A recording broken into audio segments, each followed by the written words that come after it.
Aujourd'hui, nous allons parler de Michel Fourniret, qui est le plus grand violeur, pédophile et tueur en série de toute la France.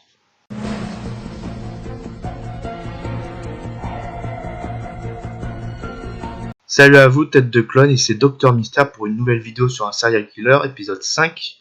Aujourd'hui, on va parler de Michel Fourniret, qu'on appelait le forestier des Ardennes, parce qu'au départ, il faisait passer pour un forestier alors que c'était pas du tout son métier. Son nom le plus connu, c'est l'ogre des Ardennes, mais on l'appelait aussi le tueur des Ardennes, le monstre des Ardennes et Gargamel. Alors ce dernier surnom, ça me fait un peu rire parce que moi j'imagine Michel Fourniret en train de poursuivre les Schtroumpfs dans leur petit village. Bon bref, alors il aurait fait plus d'une dizaine de meurtres. D'ailleurs, il y en a pas mal il a été jugé pour pas mal de ces meurtres. Dans son enfance, alors sa mère était une obsédée sexuelle, elle l'aurait violé. Et son père, on sait pas trop qui c'est, parce que certains pensent que son père ce serait un nazi puisque sa mère couchait avec les Allemands pendant la guerre. Elle a d'ailleurs été tendue. Il est né d'ailleurs j'ai oublié de dire, il est né à Sedan, c'est dans les Ardennes, voilà, là où il y a eu la grande bataille. Euh, et comme il détestait sa mère, euh, il était fasciné par la Vierge Marie. Alors moi je pense que il voyait en la Vierge Marie une mère qu'il n'avait pas, une mère aimante, une mère pure aussi. Il avait une sorte de culte de pureté. Il était fasciné par les femmes vierges. On viendra là-dessus plus tard. Alors quand j'ai plein de notes. Euh,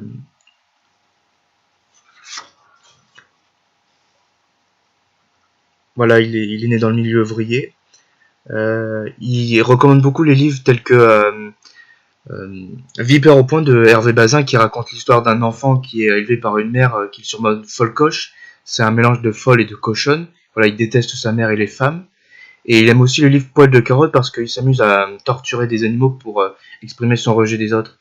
Et du coup, c'est une raison pour laquelle je pense que Michel Fourniret torturait des animaux quand il était enfant, même si on n'a pas réellement de preuves.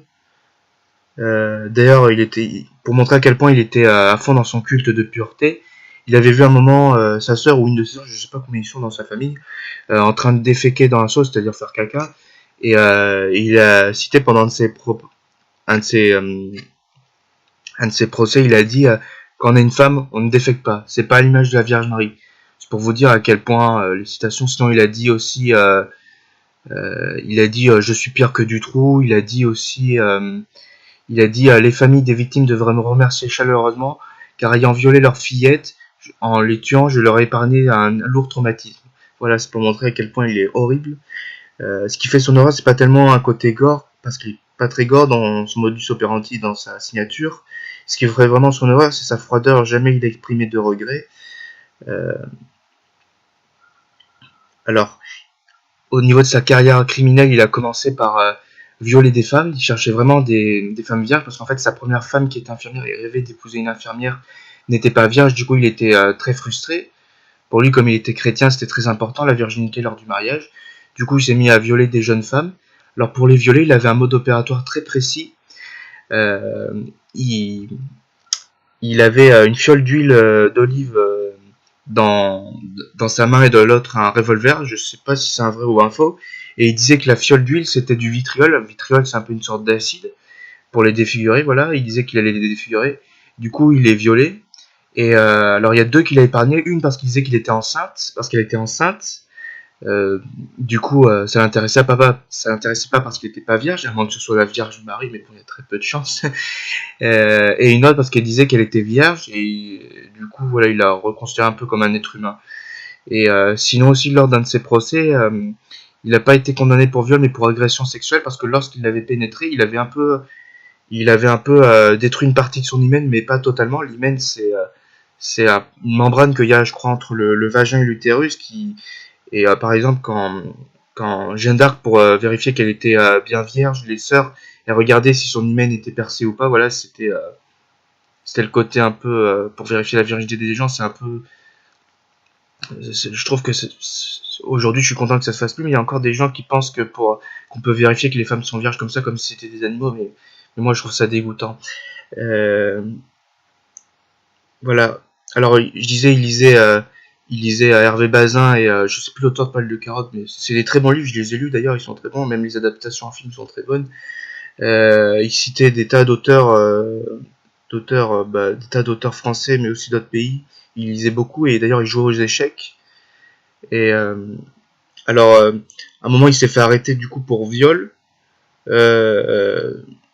Sa femme qui était infirmière l'a quitté.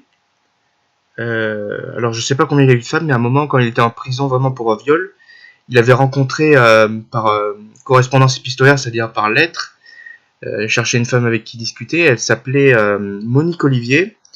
Et Michel Fourniret dit que c'est dans ses correspondances épistolaires qu'elle lui a donné son permis de tuer. Et c'est là, en sortant de prison, où il avait vraiment l'intention de tuer, qu'il est vraiment devenu la personne qu'il est aujourd'hui. Euh, Désolé si je bégaye, j'ai la moitié, des informations dans ma tête, j'ai pas tout pris en note. Voilà. Euh, alors il était très malin quand il commettait des meurtres. Il imitait les signatures et le mode opératoire surtout d'autres tueurs en série, comme par exemple il tuait en France et en Belgique. En France, il tuait dans l'Ardenne, pour ça qu'on l'appelle l'ogre des Ardennes, parce que voilà, il tuait des femmes et des petites filles. Et il tuait aussi dans Lyon. Alors ceux qui connaissent un peu les affaires criminelles connaissent sans doute Émile Louis et les disparus de Lyon, même encore aujourd'hui. Enfin, je veux dire, après l'arrestation d'Émile Louis, il y a encore des femmes qui disparaissaient dans Lyon. Et tuer en Belgique, par exemple, il imitait le mode opératoire de Marc Dutroux. Alors la différence entre le mode opératoire et la signature, ça je voulais l'expliquer à la place de faire la vidéo sur Michel Fourniret, comme il n'avait pas encore avoué le meurtre de Estelle Mouzin, je voulais faire une vidéo sur Stefan Wilken, qui est l'un des pires tueurs en série sud-africains. Et en fait, la différence entre le mode opératoire et la signature, le mode opératoire, c'est la manière dont la personne va faire, enfin, dont le tueur va commettre le meurtre, comme par exemple, il va mettre des gants pour empêcher sa victime de mourir. Et la signature, c'était un peu psychologique, comme par exemple, je sais pas, il va arracher un œil, il va castrer, ou même simplement, il va ne pas porter de gants au moment de l'étranglement pour avoir un contact avec la victime. Voilà, c'est tout ça le mode opératoire et la signature. Mode opératoire ou modus operandi pour les latinistes. Bref, euh, alors il était très bricoleur. Il avait fait lui-même son tout à l'égout. Voilà, je peux vous dire, c'est compliqué de faire ce genre de travaux. Déjà qu'installer des câbles dans des tuyaux, moi j'ai déjà fait, c'est assez dur. Voilà, il était très bricoleur et d'ailleurs il avait enterré une caravane qui d'ailleurs n'a pas servi pour ses meurtres. Voilà, c'est assez étrange. Je sais pas pourquoi il était complètement taré. Ça se trouve il a enterré la ville de Paris si on l'aurait, il aurait enterré la ville de Paris si on l'aurait pas arrêté. Euh, de Paris, New York, Chicago. Il aurait voyagé, il aurait enterré plein de trucs. Et quand il enterrait les petites filles et les femmes, en fait, il creusait le trou avant le meurtre, pas après.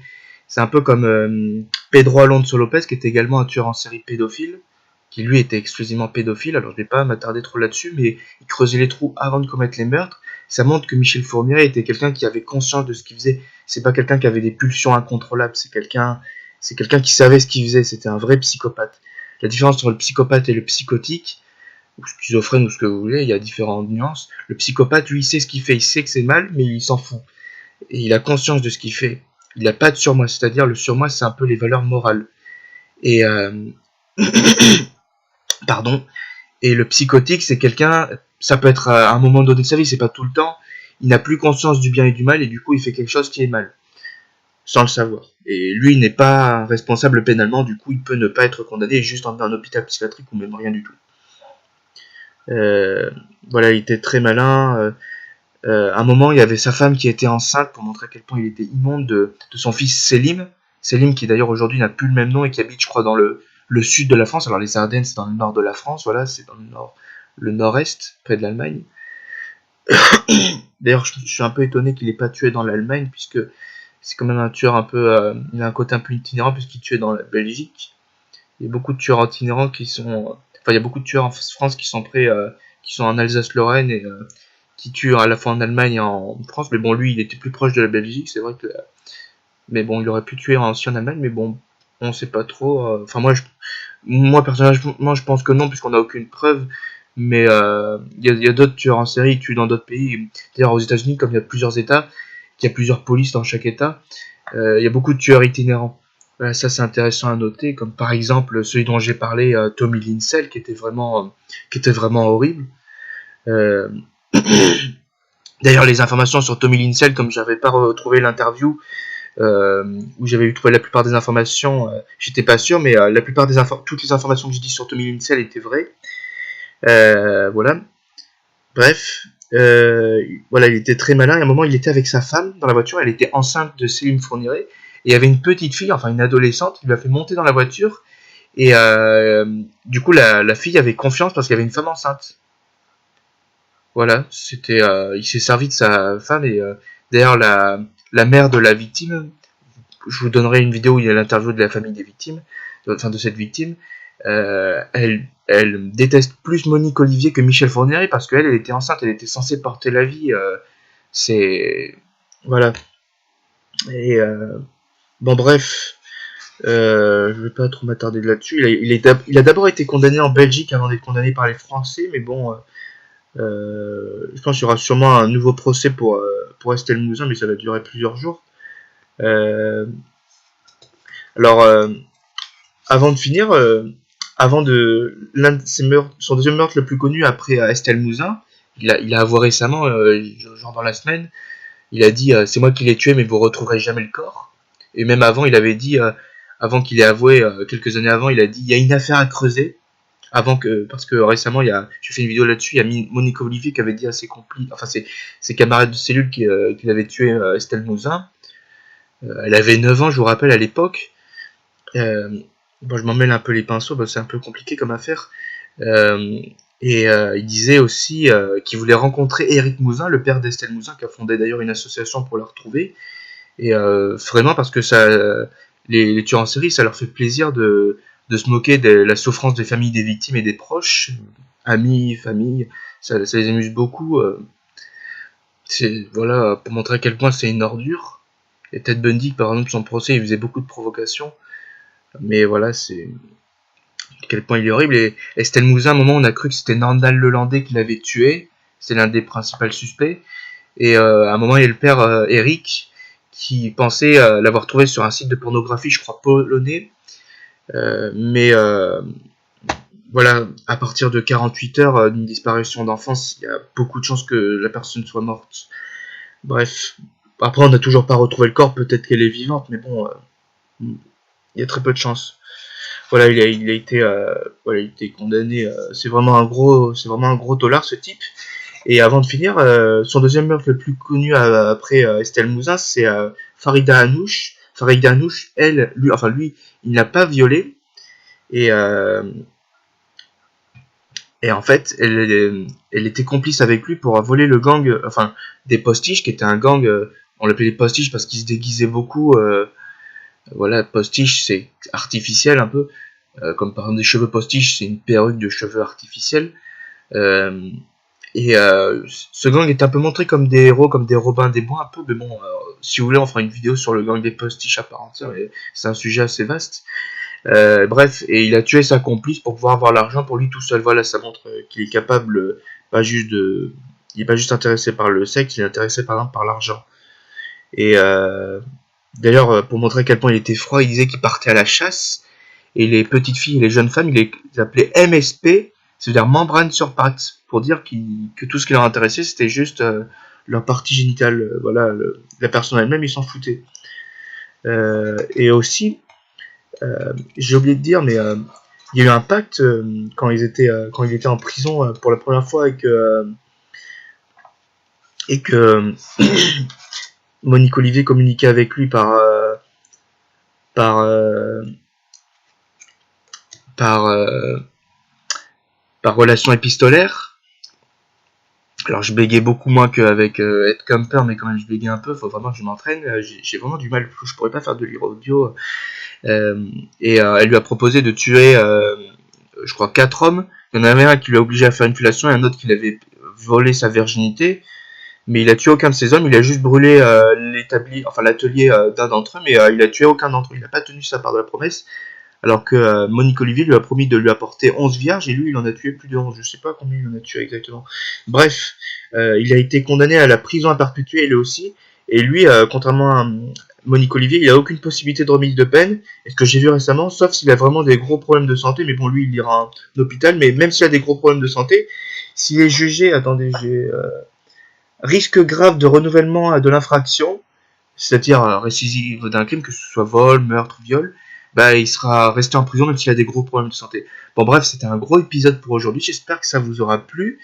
Michel Fourniret, c'est vraiment un des pires tueurs en série français. Il y a aussi Gilles de Rais ou Joseph Vacher qui sont pas mal, mais si vous voulez, s'il y a au moins 10 likes dans cette vidéo, je ferai dès que je pourrai une vidéo sur Francis Holm, parce que vraiment Francis Holm, c'est un tueur en série très intéressant, il est très très original, et même si ses meurtres peuvent sembler assez simples, il a une personnalité très originale, on s'attardera un peu là-dessus, parce que vraiment c'est un de mes tueurs en série un peu préférés, entre guillemets, c'est un cas très intéressant. Bon bref, on atteint déjà les 16 minutes, au revoir à tous, c'était Emitot. N'hésitez pas à mettre un like, à vous abonner et à mettre des commentaires, voilà, plein de pouces bleus, voilà, au revoir.